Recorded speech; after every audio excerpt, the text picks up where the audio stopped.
Hi, I'm Lil Newman, the host of Viewpoint. Welcome. And I'd like to welcome Susan Solomon, my co-host, the Executive Director of Drug Crisis in Our Backyard.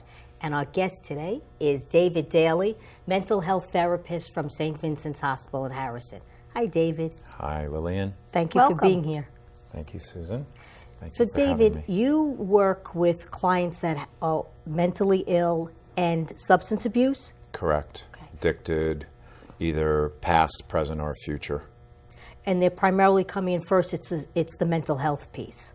Yeah, we have a saying at the clinic, no wrong door. Mm-hmm. So whether somebody presents with florid, mental health symptoms and doesn't meet criteria for inpatient, would be outpatient and may have some addiction issues, or there are overlying addiction issues and we think there might be some mental health issues, we'll intake them and do a screen and then worry about getting them to the right program if they need to go to the addiction program as well. We do both at the same time. And you've been doing this for how long? This whole spiel in the field? Long time, 24 years since school. Started in 1992. Long time. Wow. At Fordham. Okay. So you have an MSW, okay. And a CSW, and an LCSW, and an LCSWR, and then a KSAC. Okay. So how have things changed since in 20 years? How have things changed in the field? It's gone from voluntary to mandatory, I feel like, and I'm not just talking about like probation or parole. It's just people are coming in with such acute issues.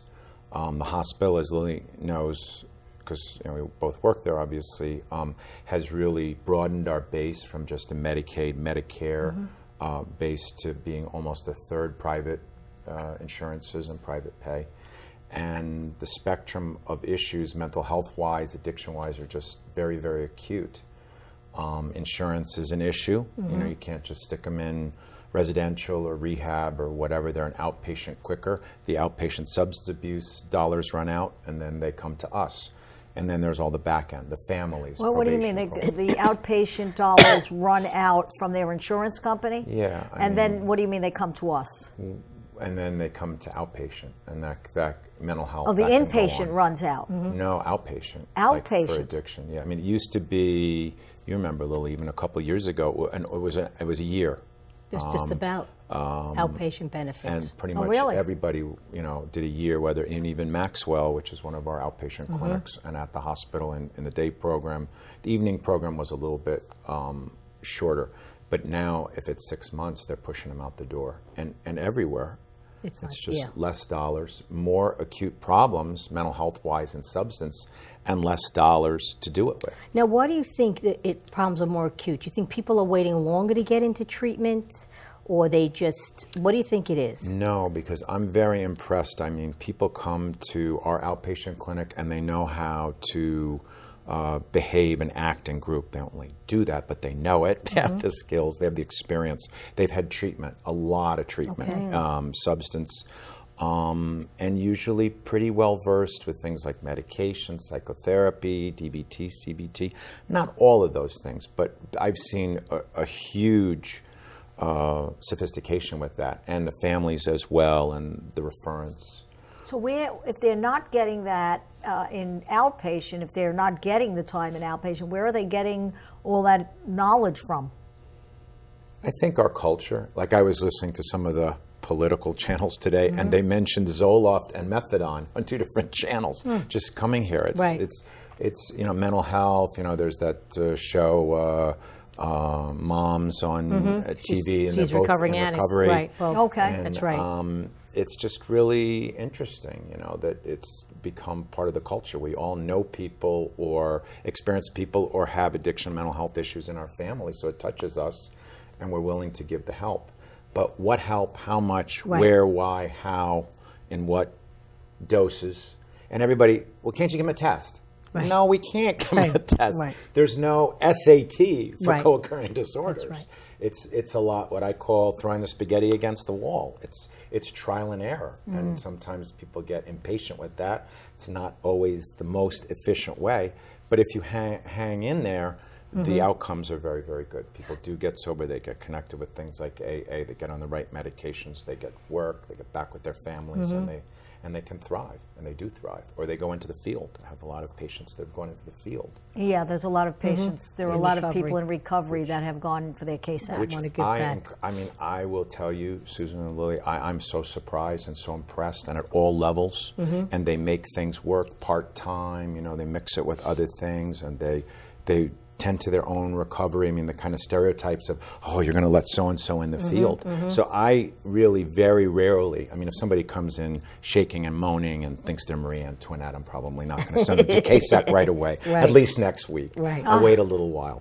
But once they get stable at a certain while and they express interest, and they're usually very respectful about it, then I encourage it, because even if they just get it for their own edification, they don't do it professionally, it's positive. Yeah. So, you know, I think it's pretty interesting what you said about the cultural aspect of this, that people are learning about this without having to be in a program. They're learning through the newspapers, through organizations like Drug Crisis in Our Backyard. Exactly. I think that's very interesting to me, because that identifies a cultural switch, a cultural change in the thinking of the disease, both the mental illness and substance abuse, which is necessary in order to reduce the stigma associated with both of those. Exactly. And set up receptive communities for them to return to. Whether it's, you know, maybe they're going to be on SSI and maybe they're going to be in a residence, but at least they know, no, you can't be smoking crack every couple of days. You can't be panhandling under, you know, you can't be beating people up. You can't be doing antisocial behavior, breaking the law. You have to maybe get a volunteer job, you know, if you can't get a paid job. And the communities, you know, helping them with their recovery, moving on, because people are living longer. And then all the physical health issues, which all of these things, everything we've talked about all makes worse. There's nothing good on the physical front. They're coming with more problems, more diagnosis, more medications, more doctors, more dollars, more emergency rooms. It's daunting how much physical health, right? We have a we have a medical clinic in St. Vincent's and, now. The patients have done great. They access that. They've had to change their insurance. They go there. The psychiatrists, I don't get them. I get them occasionally, but I pass them on to psychiatrists. I got so much to do, and I'm not really trained to read all that. But they do go into the chart, and everything gets coordinated, because that's a big piece. And heart disease can cause depression. It's all connected. And we're all starting to pay attention to that. The patients, the families, and the clinicians. It's and not working in administrators. silos anymore. Exactly. It's like taking the patient and making sure. And isn't that part of what we do with the community piece and home health, to see the clients are at the most risk, that they're followed, so that if they have diabetes, they watch to make sure they go to their appointments, and that they're sticking with the mental health or substance abuse, because then it impacts, and they go into the emergency room. They use all those Medicaid dollars for the most part, or insurance dollars, but mostly Medicaid or Medicare, and they just continue to stay in the system. And so this is that's right, and eat up the Well, dollars. because they're not really being treated. Or they're not being monitored, really. Right, so they'll be treated here for this, treated there for that, but nobody knows what's going on with the whole person, and that's really a waste of money. If a woman's not taking her meds and she's psychotic, she's not going to be checking her sugar. That's right. That's going to, you know, diabetic comas and all that. Then they go right to the emergency room, and then it spirals. And I was going to ask, we don't have enough like community residences for people who can't go back home or don't have a home. So they're out in the street and they're in the shelter system, and that spirals. And then they're right back in the system. So we're looking at a problem that might start with the mental health and substance abuse, but after years there's so many other things that are now impacting this one person. Everybody does it differently. I mean, I have one guy that stayed straight. He was like 2 years sober, and he stayed straight 10 months in the VOA shelter. His wife relapsed and had another guy and all that business, and he was able to, you know, keep it together. And now he's in housing in Mount Vernon. And I got to tell you, Mount Vernon, of all the last place that I would pick in Westchester County, they're putting dollars in there. They want working people in there, federal dollars, local dollars, trying to make the places nice and livable, and they are, for the most part. Patients are making it work, and it's affordable. I mean, $1,300 for a small one-bedroom apartment is affordable in Westchester. Wow. It is very affordable. So, You'd think, but unfortunately, a 2-bedroom is going for sometimes 18, 1900, 3-bedroom, 24, 25, 26, 27. And we're not talking about palaces. We're not talking about whole houses. And even New Rochelle, Yonkers. New Rochelle, right? Yonkers. Not necessarily Chappaqua. Yeah, no, we're talking about or Yonkers. Scarsdale. Yeah, it's very difficult. There's a lot of So challenges. what kind of group residences are there in Westchester? A lot, and a lot of good ones, right? Search for We Change, have Search for Change. HDSW. Right. We've got St. What is Christopher's House. St. Christopher's What is House. H? Human Development Services. Everything, 18 to 80. What did you say? H? 18, No, H is Human Development. HDSW, Human HDSW, and what does that stand for? Human Development something. And that's for anyone? Services. in Westchester.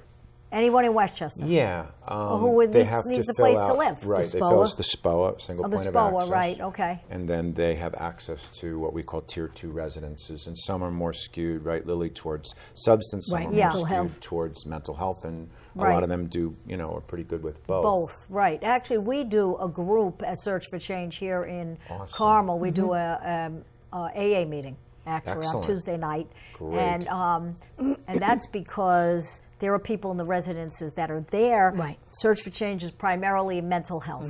That's how you get in. Right. But many of those people there have substance Right. use problems. Yes. So it's difficult. That's a difficult situation to be in if you're in a place where people are using and Right. you're trying to get clean. Right. I mean, Right. or you are clean Right. and you go there and now you were trying to stay clean.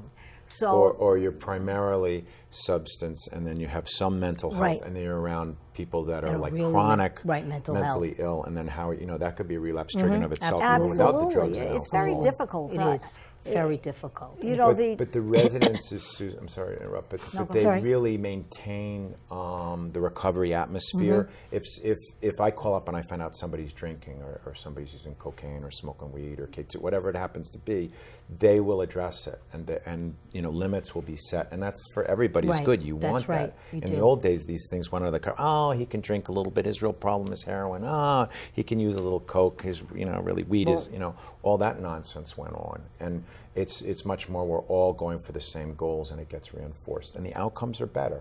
It's not perfect. Yeah, we'll still have a lot of relapse, but we're moving in the right direction, and the communities are great. AA, 12-step meetings.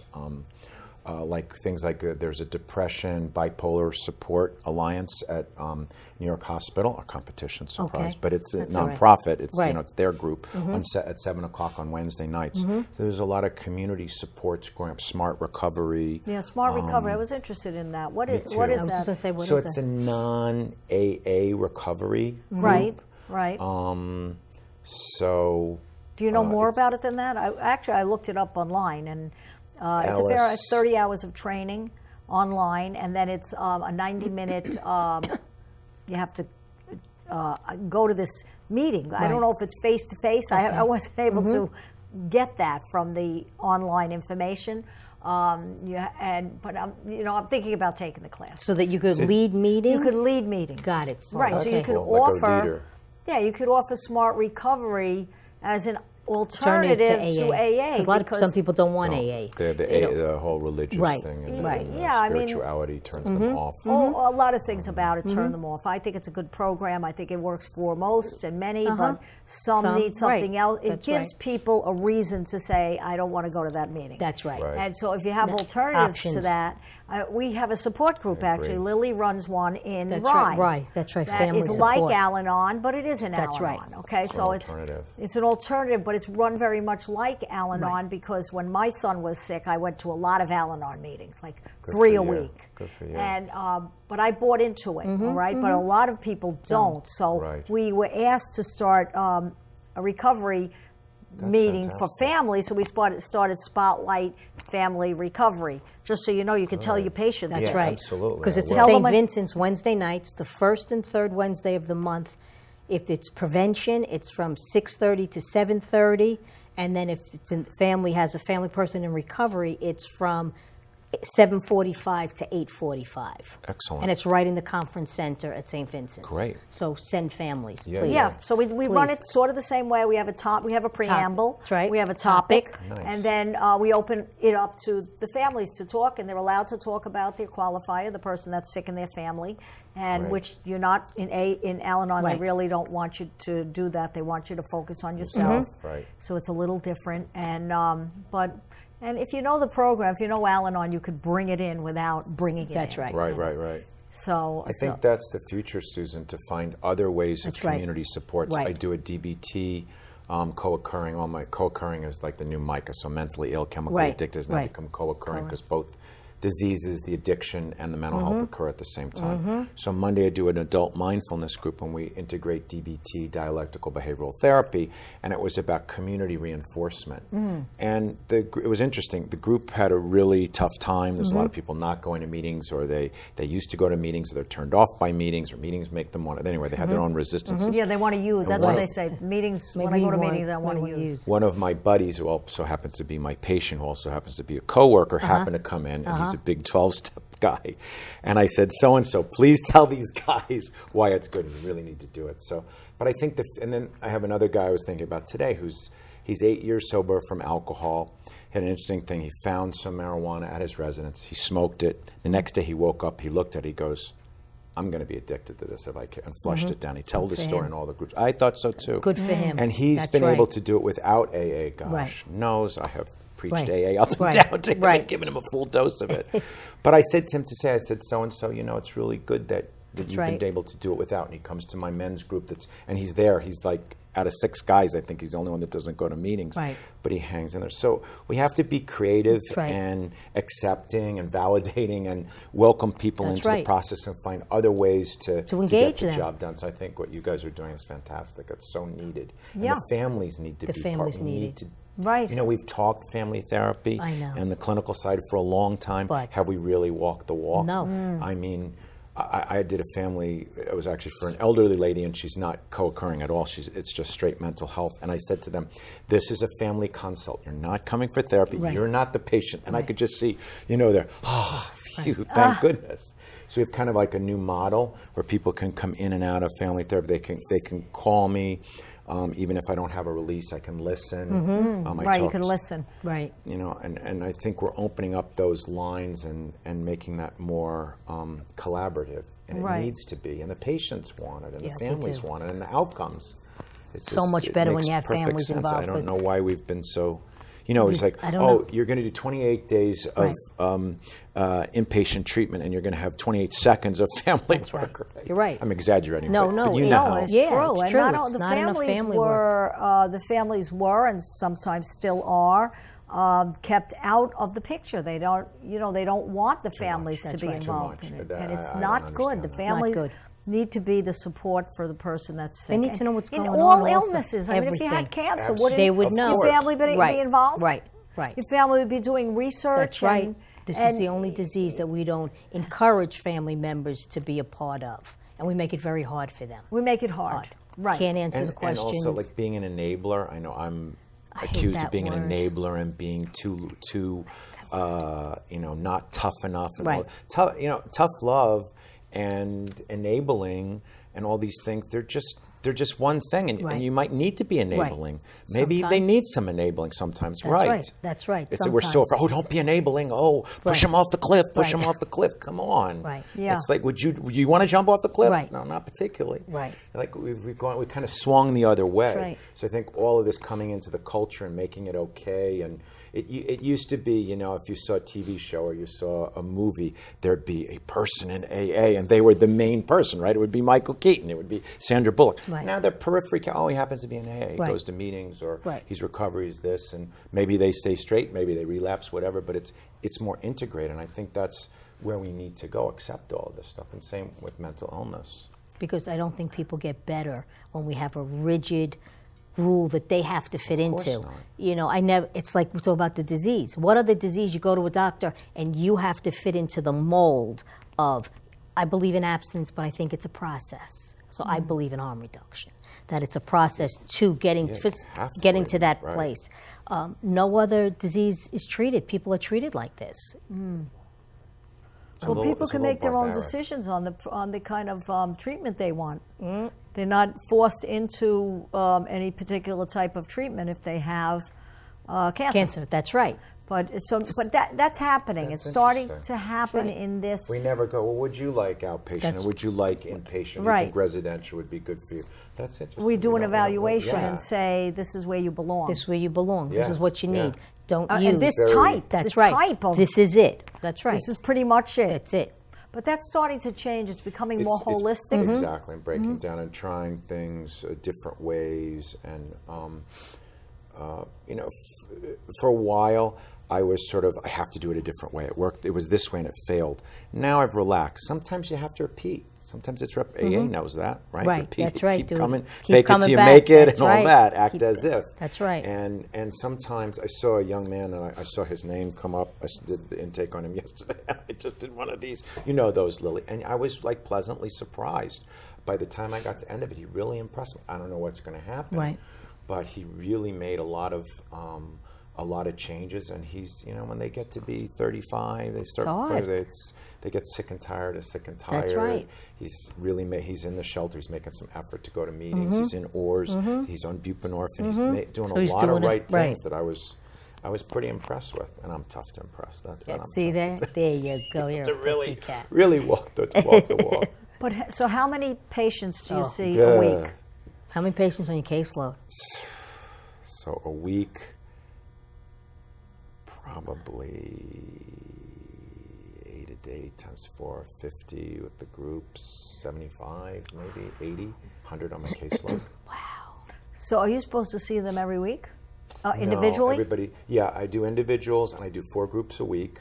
I do the mindfulness group I spoke about on Monday. Tuesday is kind of my men's AA type group. Tuesday is more an open relapse prevention. Anybody can be in that. Takes elements from all the other group. And Thursday is my seniors. I love my seniors. Okay. They don't like the G word, geriatric. That's a 4-letter word to them. Seniors. Don't call me a geriatric. Okay, Like seniors. That's cool. They're good with seniors. 55 and above. So you And that's have co-ed. multiple groups of seniors that day on Just Thursday? I just do the one. And then- I do so the- individuals. and then I you do individuals, families, yeah. couples, Okay. kids, whatever. So there's a And lot of intakes. paperwork, I understand. There's a lot of paperwork. Susan. So how much lot of of the job notes. is paperwork, percentage-wise? It's pretty much all day. I was doing OTRs Right, to get right. here today on somebody whose visits ran out today. He's got private insurance. His wife is a teacher, and and we do collaborative concurrent documentation, which is a fancy word for doing the paperwork while we see Right. the patients. Oh, okay. And some patients are a little needier and they need a little bit more attention. You've got to Right. kind of turn away and Right, give them right, attention. right. Others you can kind of type Right. away. Yeah, And we do the treatment plans, and I do 90 to 95% of it in the sessions. I try. Obviously, I can't do the groups, but everything else. Wow, that's It's a lot. That's It's a a lot. of paperwork. that's a lot. I don't know You why it has to used be that much. I was a Love my teacher, Daly. and we had to document while we taught. Mm-hmm. Observe and document. Like I'd be teaching a reading group to 3rd graders, and I was supposed to be documenting while I taught. I mean, it's impossible to Right. do. Really, Right. quite frankly, very it's challenging. impossible. You know, like how are you going to focus on teaching Right. someone And then have to- when you're writing? Right. Okay, and that is like you have hard. to split your brain to do that. That's right. Quite and frankly. some clients don't like it. They you're don't right. like when you're on the typewriter typing the notes as they're talking because they don't feel as if you're giving Yeah, well, them They their ask attention. me. I tell them, Right. "Are you working on that?" I'm finishing up the thing I used to do. I'll be with you in a minute. I'm Right. honest with Right. them and tell them what's Yeah. going on, and they know I go there for them. I do what I have. I come through for my people. So You really do. They understand it. They understand the exigencies of the clinic and the emergency, and when things come up, and that, like I had a guy today, he goes, I'm coming tomorrow, and I come to lunch. He was my last guy, so that worked out good. And you work with them and Yeah. treat them like people. We have a central scheduling system, as I mentioned, the insurance stuff, and I think the main thing that you asked me an earlier question about Right. the changes is involving the patient and the families as part of the treatment That's right. team. They are experts on That's their right. illness. They may not know all the DSM-4. They may not know, side effects of Zoloft and all this, But they know. I know I took that. It didn't work. Right. I pay attention. That's so Yes, important. that's right. And I bring that to the attention of the psychiatrist and the care coordinator. Right. Yeah. And if we all work like that, that's very powerful. That's right. Right. You know, And a the client three-legged gets help. stool, it's really hard to tip That's that right. over. And I think the And I clients think get they help that appreciate way. Yeah. They really And it do. helps. I think we're at St. Vincent's, we've done a pretty good job of building a community with all of the issues. You know, is there ever drug dealing on campus? Of course there is. Are there ever fights? Are there people inappropriate? There's all of that. We're a behavioral health facility with Right, with thousands of patients How in many and out. patients? what is that outpatient? It all I don't even depends know because How about inpatient? inpatient 200 and something like that, because I know beds. one Daly I think has 30. The teens I think are like 15, 17 Okay. beds. And this is for mental We've got- illness. The right, beds we've are got for mental- mental illness. mental and then illness. one substance with Right. Doty. So we've got what, 4 mental illness And units? is that inpatient? More, I think or it's 6, 7. if you count. substance abuse is inpatient? There's Inpatient, a substance one Doty. abuse, inpatient. There's outpatient evening, like an IOP, which There's replicates ORS. rehab 3 nights a week, 3 hours a night, and then there's a family night. And then there's ORS during the day program, Right. which They have is about in 100, part- and then I think they're up Maxwell. to And Portchester Center for 170 Recovery. people in ORS, in ORS. which is There's like Bremen 55 or 60 in Maxwell. I think about 40 in Portchester. Portchester Center. And then we've got Positive Directions in Yonkers, and their methadone clinic is over 500 clients. That's a lot. And their program, their substance abuse program, I think there might be over 100. Outpatient, your program is I don't even numbers know the like through the numbers. roof. It's a lot A of lot of numbers. people. Then we have partial, then we have Excel, we have adolescent partial. So there's a lot of Partial, right. programs. Pros. And there's pros. which is a whole nother personalized program, right. recovery-oriented services. But you have to really be goal-oriented to be at a certain level. But I've seen pros work well for some patients. Yes, so have I. So have I. You know what, know? David? You see how I told you how easy this was? He was nervous. Oh, See how easy this was? Right? and see how fast it goes? It goes fast. We have There's a to lot to bring you talk back. about. That's right. You know what, Love Sue? to come back. We'll have to get to talking about the task force, the heroin task force, Yes, please. okay, and the changes That's that right, are and the going into changes. effect in January. Yes. Actually. Absolutely. Because that has to do with the legislation, With right? the legislation, right? Perfect, good, Okay. because there's a lot Next of time. stuff going on. So we'll Next cover time. that next time.